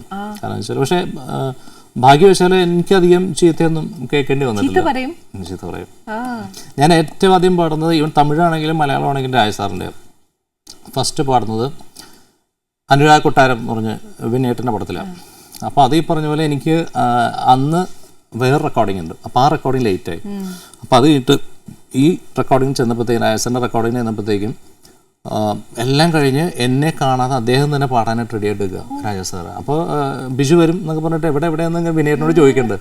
അപ്പോൾ ഞാനിങ്ങനെ മറ്റേ റെക്കോർഡിംഗ് ലേറ്റ് ആയതുകൊണ്ടാണ്. അപ്പോൾ അദ്ദേഹം ഞാൻ ഇങ്ങനെ ഡോറൊക്കെ തുറന്നു, സ്റ്റുഡിയോൻ്റെ ഡോറൊന്ന് നോക്കുന്ന സീനെന്ന് വെച്ചാൽ പൂജ എല്ലാം കഴിഞ്ഞ് കൈതപ്പുറം തിരുമേനിയുണ്ട്, വിനേട്ടനുണ്ട്, പിന്നെ രാജസാറോട് നിൽക്കണം. രാജസാർ എന്നെ പാടാൻ പോവാം. അപ്പോഴാണ് എന്നെ കണ്ടു. അപ്പോൾ ശരി, അപ്പോൾ ഞാൻ വെച്ച് പഠിപ്പിക്കില്ലാന്ന് വിചാരിച്ചു. അപ്പോൾ തന്നെ ശരി എഴുതിയെടുത്തോളൂ എന്ന് പറഞ്ഞിട്ട് പാട്ട് എഴുതി തന്നു. എന്നിട്ട് പറഞ്ഞു തരണം. പക്ഷേ പരീക്ഷണം എങ്ങനെയാണെന്ന് വെച്ചാൽ എല്ലാം പഠിച്ച് ടേക്ക് എന്ന് പറഞ്ഞ് ടേക്ക് എടുത്ത ശേഷമാണ് ഉടനെ അല്ല നമുക്ക് സെക്കൻഡ് ലൈൻ മാറ്റിക്കളയാം. അത് പഠിച്ചിട്ട് അത് കഴിഞ്ഞ് ടേക്ക് കഴിയുമ്പോഴത്തേക്ക് അല്ല 4th ലൈൻ നമുക്ക് ചേഞ്ച് പണലാം എന്നിട്ട് അങ്ങനെ എന്താ പറയുക ഇങ്ങനെ പുള്ളി ഇങ്ങനെ ഓൺ ദി സ്പോട്ട് മാറ്റിക്കൊണ്ടിരിക്കും. അപ്പോൾ അതെല്ലാം പെർഫെക്റ്റ് ആയിട്ടാണ്. പക്ഷേ ഞാൻ എന്നിട്ട് കുഴപ്പമില്ല പാടി വെച്ചു. അപ്പോൾ അത് ശരിക്കും പറയുകയാണെങ്കിൽ ആ ഫിലിമിൽ ഫസ്റ്റ് ടൈറ്റിൽ കാർഡ് കാണിക്കുമ്പോഴുള്ളൊരു വിരുദ്ധമായിരുന്നു. ഞാൻ ഇനി വേറെ ആരും കൊണ്ട് മാറ്റി പഠിപ്പിക്കുമെന്നൊക്കെ വിചാരിച്ചു. പക്ഷെ അത് പടത്തിലുണ്ട്. പക്ഷെ അതിനുശേഷം ആ പടത്തിൽ വേറെ പാട്ടും കൂടി പാടിയിരുന്നു. അതൊരു വിരുദ്ധമായിരുന്നു. പിന്നെ ഡ്യുവറ്റായിട്ട് പാടിയത് സ്വർണ്ണലതയും ഞാനും കൂടി ഒരു സോങ്ങാണ്. വരി എനിക്ക് ഓർമ്മയില്ല. സാരമില്ല, കുഴപ്പമില്ല. നമുക്ക് വേറെ പാട്ട് വരുമല്ലോ. ഓർമ്മയുള്ള ഇഷ്ടംപോലെ പാട്ടുകളുണ്ട്. രവീന്ദ്രൻ മാസ്റ്റർ ശരിക്കും ബിജുവേട്ടൻ്റെ അടുത്ത് ആ പാട്ട് പാടാൻ പറഞ്ഞത്, രവീന്ദ്രൻ മാസ്റ്റർ ബിജുവേട്ടനെ കണ്ടതും ബിജുവേട്ടൻ തന്നെ പാടണം എന്നൊക്കെ പറയില്ലേ, ആ എക്സ്പീരിയൻസ്? അത് ശരിക്കും പറയുകയാണെങ്കിൽ വെങ്കലത്തിൽ ഞാൻ വരുന്നത് രവീന്ദ്രൻ മാസ്റ്റർ പറഞ്ഞിട്ടല്ല. ആക്ച്വലി ജോണി സഹകരിക അദ്ദേഹം ആണ് എൻ്റെ പേര് പറയുകയും, പക്ഷേ മാഷിന് എൻ്റെ പേര് പറഞ്ഞപ്പോൾ തന്നെ അല്ലെങ്കിൽ അദ്ദേഹത്തെ കാണാൻ ചെന്നപ്പോൾ തന്നെ പെട്ടെന്ന് റെക്കഗ്നൈസ് ചെയ്തു. കാരണം വെച്ചാൽ അമരം ഫിലിമിൻ്റെ ഫംഗ്ഷന് ഞാൻ പാടിയിരുന്നു. അപ്പോൾ അന്ന് അദ്ദേഹം അത് നോട്ട് ചെയ്ത് വെച്ചിരുന്നു. അപ്പോൾ വളരെ എളുപ്പമായി കാര്യങ്ങൾ. അപ്പോൾ ഉടനെ അദ്ദേഹം തന്നെ ഞാൻ ഇവൻ്റെ പാട്ട് എനിക്ക് കേൾക്കണ്ട, അപ്പോൾ ഞാനൊരു CD ആയിട്ടാണ് പോണത് കേൾപ്പിക്കാനായിട്ട്. അപ്പോൾ കാരണം ജോണി ചേട്ടൻ്റെ തന്നെ ഒരു അയ്യപ്പൻ ഫുൾ CD ഉണ്ട്. അപ്പോൾ അതുകൊണ്ട് എനിക്കതൊന്നും കേൾക്കണ്ട, ഇവൻ്റെ പാട്ട് എനിക്ക് ഇഷ്ടമാണ്. പിന്നെ മാത്രമല്ല അവൻ എന്നിട്ട് ഡ്രസ്സ് ഇതല്ലേ ഒരു വെള്ള ജുബയും, അന്ന് നമ്മൾ കൂടുതലും ജുബയൊക്കെ ഇട്ടിട്ടാണ് സ്റ്റേജിൽ. ആ വെള്ള ജുബയിലെന്നൊക്കെ പറഞ്ഞപ്പോൾ തന്നെ നമ്മൾ ഭയങ്കര ത്രില്ഡായി. കാരണം രവീന്ദ്ര മാസ്റ്ററെ പോലൊരു ആൾ നമ്മളുടെ കോസ്റ്റ്യൂം വരെയൊക്കെ മനസ്സിലാക്കി വെക്കുക എന്ന് പറഞ്ഞാൽ. എന്നിട്ട് മാഷാണ് അവിടെ SP ബാലസുബ്രഹ്മണ്യം സാറിൻ്റെ സ്റ്റുഡിയോ വിളിച്ച് ബ്ലോക്ക് ചെയ്തിട്ട് പിറ്റേ ദിവസം തന്നെ ഞങ്ങൾക്ക് വന്ന് കണ്ട് പിറ്റേ ദിവസം തന്നെ പാടുന്നത് ഈ 10 വെളുപ്പിനുള്ള ഗാനം. പക്ഷെ പിന്നീട് മാസ്റ്റർ ഒരുപാട് സിനിമകളിൽ സീരിയൽ കാസറ്റിലൊക്കെ പാടാനുള്ള ഭാഗ്യം ഉണ്ടായി. ബിജുവേട്ട ഇപ്പൊ ഒരു പാടിയ പാട്ടുണ്ട് സത്യൻ ശിവം സുന്ദരത്തിൽ. അത് എനിക്ക് തോന്നുന്നു ആർക്കും ഇഷ്ടമല്ലാത്തൊരു പാട്ടല്ല, എല്ലാവർക്കും ടച്ചിങ് ആയിട്ടും ഏതൊരാൾക്കും ഒരു അച്ഛനെ സ്നേഹിക്കുന്ന ഒരു ഏതൊരു വ്യക്തിക്കും ഇങ്ങനെ എന്താ പറയാ സ്നേഹിക്കാത്തവർ പോലും സ്നേഹിച്ചു പോകും ആ വരികൾ കേട്ട് കഴിഞ്ഞാൽ അല്ലെ. ആ വരികൾ പാടിത്തന്നാൽ ഞാൻ പായസം തരാം. അപ്പൊ അത് പാടിയാൽ മാത്രമേ പായസം കിട്ടുള്ളൂ അല്ലേ? റാഗിങ്ങിന്റെ അവസാന ഘട്ടം ഇങ്ങനെ വിചാരിച്ച് പാടുകയാണ്. വിഷു കൈനീട്ടാം. ആ പാട്ടിന് വേറെ കാര്യം വെച്ചാൽ അതും ഒരു നിമിത്തമാണ്, എല്ലാ നിമിത്തമാണ് എൻ്റെ ജീവിതത്തിലെന്ന് വിചാരിക്കുന്ന ആളാണ്. ഈ പൊതുവെ അമ്മമാരെ വർണ്ണിച്ചു കൊണ്ടിട്ടുള്ള പാട്ടുകളാണ് സിനിമയിൽ കൂടുതലും. ഒരുപാട് പാട്ടുകളുണ്ട്. അച്ഛനെ വർണ്ണിച്ചിട്ടുള്ള പാട്ട് വളരെ കുറവാണ്. അപ്പം അതും നമുക്ക് കിട്ടിയതും അത് എത്ര വർഷം കഴിഞ്ഞാലും ഇങ്ങനെ നിൽക്കും എന്നുള്ളത് സത്യമാണ്. അപ്പം അതും ദൈവത്തോട് സത്യം പറയുന്നു. സൂര്യനായി തഴുകി ഉറക്കമുണർത്തുമെന്നച്ഛനെയാണെനിക്കിഷ്ടം. ഞാനൊന്നു കരയുമ്പോൾ അറിയാതെ ഉരുകുമെൻ അച്ഛനെയാണെനിക്കിഷ്ടം. കല്ലെടുക്കും കണിത്തുമ്പിയെ പോലെ ഒരുപാട് നോവുകൾക്കിടയിലും പുഞ്ചിരിച്ചിറകു വിടർത്തുമെന്നച്ഛൻ. പുഞ്ചിരിച്ചിറകു വിടർത്തുമെന്നച്ഛൻ. ബിജുയുടെ മതി, ഇനി പാടല്ലോ, ഇനി ഞാൻ കരയും. എന്നാന്നറിയാവോ, ശരിക്കും നമ്മൾ ഇതേപോലെ ബിജുയുടെ പറഞ്ഞ സത്യമാണ്. നമ്മൾ അമ്മമാരെ കുറിച്ചാണ് കൂടുതൽ കേട്ടിട്ടുള്ളതും അമ്മമാരുടെ അടുത്താണ് നമ്മൾ കൂടുതൽ അറ്റാച്ച്മെന്റ്. പക്ഷേ നമുക്ക് അച്ഛനോടൊരു സ്നേഹം ചില കുട്ടികൾക്ക് കൂടുതലാണ്, ചിലർക്ക് കുറവാണ്. പക്ഷെ കുറവുള്ളവരും ഒന്ന് ചിന്തിച്ചു നോക്കൂ. ഈ വരികൾ വെച്ച് നമ്മുടെ അച്ഛനെ നോക്കിയാൽ ശരിക്കും നമ്മുടെ അച്ഛൻ നമ്മളെ ഒരുപാട് സ്നേഹിക്കുന്നുണ്ട്, ഒരുപാട്. അതൊന്ന് ആലോചിച്ച് നോക്കണം. ഇനി ഞാൻ ആലോചിച്ചാൽ ഞാൻ കരയും. ഞാൻ ബിജുവേട്ടന് പായസം കൊടുക്കട്ടെ. ബിജുവേട്ടാ, ബോളിയുടെ കൂട്ടത്തിൽ കഴിക്കുന്നോ അതോ ബൗളിൽ കഴിക്കുന്നോ? ഞാൻ ബോളി അല്ല, ഞാൻ സെപ്പറേറ്റ് ആയിട്ട് കഴിക്കാം. കല്യാണത്തിനാണെങ്കിലും ഒക്കെ ഞാൻ പായസം ഇവൻ പപ്പടം പോലും മിക്സ് ചെയ്യാറില്ല. അത് ഞാൻ ഈ ഇടയിലാട്ടോ, എന്നോട് ആശ ചേച്ചി വന്ന് പറഞ്ഞതിന് ശേഷമാന്നു ഞാൻ പപ്പടം മിക്സ് ചെയ്ത് കഴിച്ചിട്ടുള്ളത്. പക്ഷെ അത് നല്ല ടേസ്റ്റാ ബിജുവേട്ടാ. ആണ്, പക്ഷെ എനിക്ക് ഞാൻ ആ ഒരു ടേസ്റ്റിലോട്ട് അങ്ങനെ കയറിയിട്ടില്ല. അപ്പൊ എന്റെ വൈഫൊക്കെ പപ്പടം ഒക്കെ മിക്സ് ചെയ്തിട്ടാണ് കഴിക്കാറുള്ളത്. പക്ഷെ എനിക്ക് എന്താ പറയുക, സെപ്പറേറ്റ് ആയിട്ട് കഴിക്കുമ്പോഴേ അതിൻ്റെ ശരിക്കുമുള്ള റിയൽ ടേസ്റ്റ് നമുക്ക് എൻജോയ് ചെയ്ത് കഴിക്കാൻ പറ്റുള്ളൂ. അതിനൊപ്പം വേറെ ഇപ്പം എന്തെങ്കിലും മിക്സ് ചെയ്താൽ ഇത് നമുക്ക് സെപ്പറേറ്റ് വേറെ കഴിക്കാമല്ലോ, ഇത് കഴിഞ്ഞിട്ട് കഴിക്കാമല്ലോ. ആ സത്യം. പക്ഷെ ഇതിനൊരു കോമ്പിനേഷൻ ഉണ്ട്, ബോളിയും പായസം എന്നാണ്. ഓ ശരി, ആണോ? അപ്പൊ ബോളി പൊട്ടിച്ചെടുത്ത് ഇതിൽ മുക്കി കഴിക്കാം? അങ്ങനെയല്ല, സാധാരണ ചെയ്യുന്ന എങ്ങനെ അറിയോ, ഇലയില് നമ്മളെല്ലാം കഴിച്ചു കഴിയുമ്പോ ബോളി വെക്കും, അതിന്റെ മേളില് പാൽപ്പായസം ഒഴിക്കും, എന്നിട്ട് ഇത് രണ്ടും കൂടെ കുഴച്ച് കഴിക്കും. ഓക്കെ, ഒരു കാര്യം ചെയ്യാം, ആദ്യം ഇങ്ങനെ ചെയ്യാം. അഥവാ ബോളി ചോദിച്ചാലോ വിചാരിച്ചിട്ട് ഞാൻ കരുതി. അഭിപ്രായം പറയണം തീർച്ചയായിട്ടും.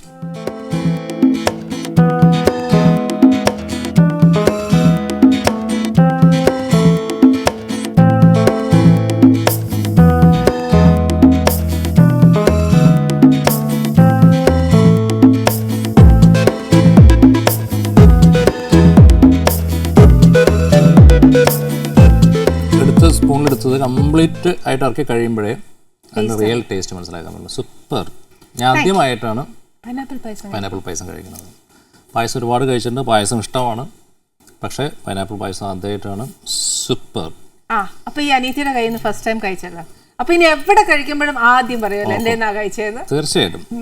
എനിക്ക് ആക്ച്വലി പൈനാപ്പിളുമായിട്ട് ബന്ധപ്പെട്ട എല്ലാ ഐറ്റംസും ഇഷ്ടമാണ്, ജ്യൂസ് ഉൾപ്പെടെ. പൈനാപ്പിൾ ജ്യൂസ്, പിന്നെ നമ്മുടെ ഇതുണ്ടല്ലോ കല്യാണത്തിന് പച്ചടി, പൈനാപ്പിൾ പച്ചടി എനിക്ക് ഭയങ്കര ഇഷ്ടമാണ്. പക്ഷേ നേരെ സംബന്ധിച്ചാൽ എനിക്ക് ആദ്യമേ, അത് ചെറുപ്പത്തിൽ നമ്മൾ കല്യാണത്തിനൊക്കെ പോയി തുടങ്ങുന്ന സമയത്ത് എനിക്ക് ഈ സാധനങ്ങളൊന്നും ഇഷ്ടമല്ലായിരുന്നു. ആകെപ്പാടെ കല്യാണത്തിന് പോയി കഴിഞ്ഞാൽ വെജ് സദ്യ ആണെങ്കിൽ ഒരേ ഒരു ഐറ്റം ഇഷ്ടമുള്ളൂ, കൂട്ടുകറിയും. അതല്ല വേറെ ഒന്നും കഴിക്കാറില്ല. പിന്നീട് ഈയിടെ ഇപ്പോൾ കുറച്ച് നാളൊക്കെ ആയിട്ടാണ് ബാക്കി സാധനങ്ങളൊക്കെ ഇങ്ങനെ കൈവച്ച് ഈ പൈനാപ്പിൾ പച്ചടിയുടെ ഒരു ഫാനായത്.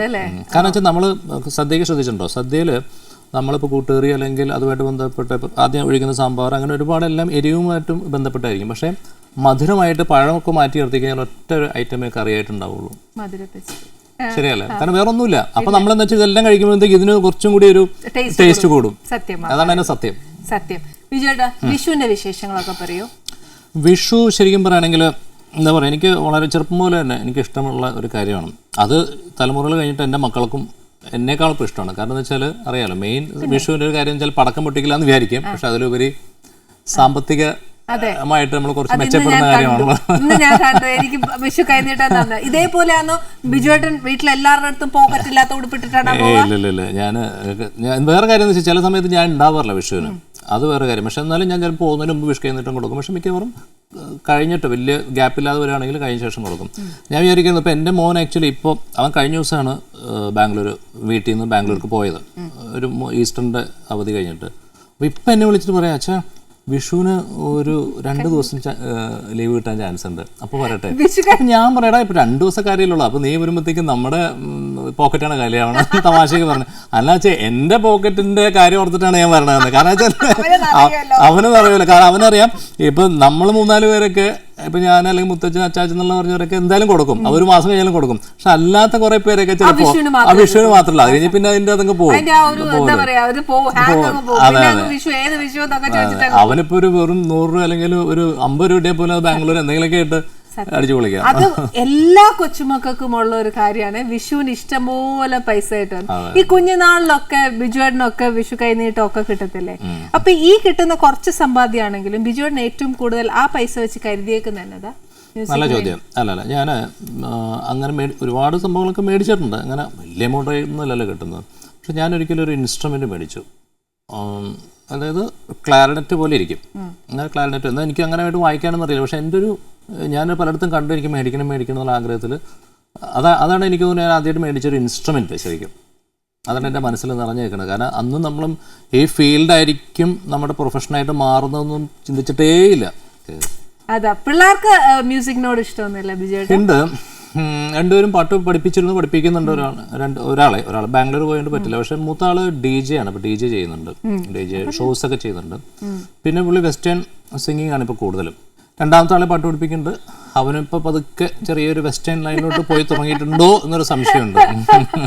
ബിജുവേട്ടാ, നമ്മുടെ അബ്ദുൽ കലാം സർ വന്നപ്പം ബിജുവേട്ടനെ കാണാൻ പറ്റി.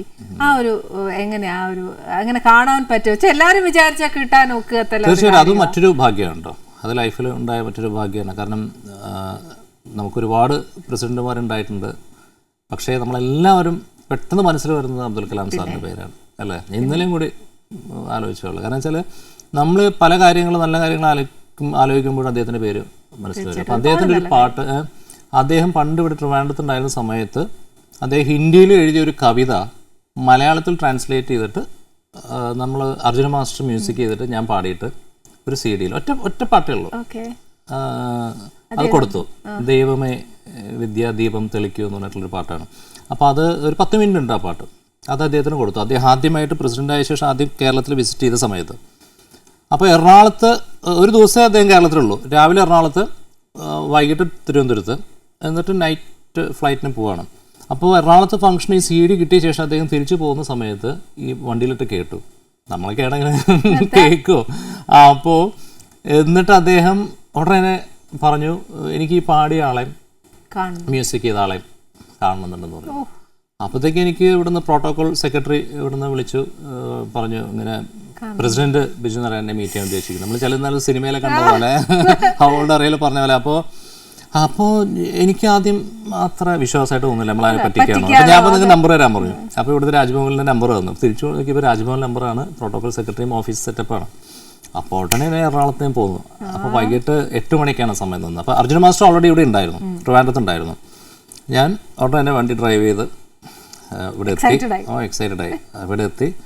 അങ്ങനെ കണ്ടു. ഒരു 15 മിനിറ്റ് ഞങ്ങൾ ഇരുന്ന് ഒരുപാട് ഞങ്ങൾ സംസാരിച്ചു. അദ്ദേഹം രുദ്രവീണ വായിക്കും. അപ്പോൾ അതിനെക്കുറിച്ച് പറയുകയും പിന്നെ എൻ്റെ അടുത്ത് പാടാൻ പറഞ്ഞു. എന്നിട്ട് ഞാൻ വീണ്ടും പാട്ട് 3-4 വരി പാടി. അദ്ദേഹം എഴുതിയ പാട്ട് കേട്ടിട്ടാണ് ബിജുവേട്ടനെ വിളിച്ചത്. എന്നാൽ അദ്ദേഹം ആവശ്യപ്പെട്ട് പാടിയ ഏതെങ്കിലും ഒരു പാട്ടുണ്ടാവും? അല്ല, അദ്ദേഹം ഈ പാട്ടിന് ഒന്ന് പാടാൻ പറഞ്ഞു. ഇത് തന്നെ ഒന്ന് കഴിഞ്ഞപ്പോൾ ഞാൻ പാടിയാണെന്ന് സംശയം. അപ്പോൾ ഒന്നുകൂടി ഒന്ന് പാടാമോ എന്ന് വെച്ചു. എന്നിട്ട് അദ്ദേഹത്തിൻ്റെ പേഴ്സണൽ ഇതിന് എല്ലാം വീഡിയോയിലെടുക്കും, അദ്ദേഹത്തിന് ആവശ്യമുള്ളതൊക്കെ. എന്നിട്ട് അങ്ങനെ കൊണ്ട് എടുക്കാൻ പറഞ്ഞു. അപ്പോൾ ഞാനും അർജുന മാസ്റ്ററും അബ്ദുൽ കലാം സാറും ഒക്കെ ഞങ്ങൾ അങ്ങനെ ഇരുന്ന് അത് ലൈഫിൽ ഒരിക്കലും മറക്കാൻ പറ്റില്ല. കാരണം വെച്ചാൽ എൻ്റെ രവീന്ദ്ര മാസ്റ്ററിനോട് പറഞ്ഞേടാ നമുക്ക് പ്രസിഡന്റ് നിന്ന് നാഷണൽ അവാർഡ് മേടിക്കും. പക്ഷെ അത് ആ ഒരു 2 മിനിറ്റുള്ളിൽ കഴിയുന്ന സംഭവം. പക്ഷെ 10 നാഷണൽ അവാർഡ് കിട്ടിയത് തുല്യമാണ് ഈ ഒരു മീറ്റിംഗ്. ബിജുവിന്റെ ഫേവറേറ്റ് പാട്ട് ഏതാ? ഒരു മാപ്പിള ശീലമുള്ളൊരു പാട്ടുണ്ട്. അതൊന്ന് എനിക്ക് ഇഷ്ടപ്പെട്ട പാട്ടാണ്.